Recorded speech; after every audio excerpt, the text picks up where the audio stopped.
આપ જોઈ રહ્યા છો સિટી ક્રાઇમ ન્યૂઝ। હવે જોઈએ અગત્યના સમાચાર। ચોટીલા નજીક રાજાવર ગામે શંકાસ્પદ હાલતમાં યુવકનો મૃતદેહ મળી આવ્યો।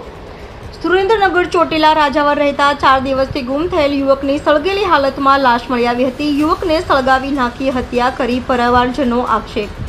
ચોટીલા નેશનલ હાઈવે ચક્કાજામ કરી દેતા પોલીસ તંત્રમાં દોડધામમાંથી દલિત સમાજ દ્વારા ચોટીલા પોલીસ સ્ટેશનનો ઘેરાવ કરવામાં આવ્યો હતો।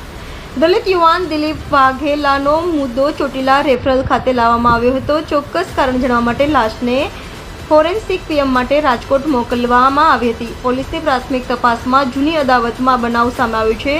સુરેન્દ્રનગર એસપી ડીવાયએસપી સહિતનો કાફલો ચોટીલા દોડી પહોંચ્યો હતો। આ ઘટના ઉપર કાબુ મેળવ્યો હતો અને ચોટીલા પોલીસ સ્ટેશન દ્વારા વધુ તપાસ હાથ ધરવામાં આવી છે। અહેવાલ Munaf Kaladiya, city crime news, Chotila.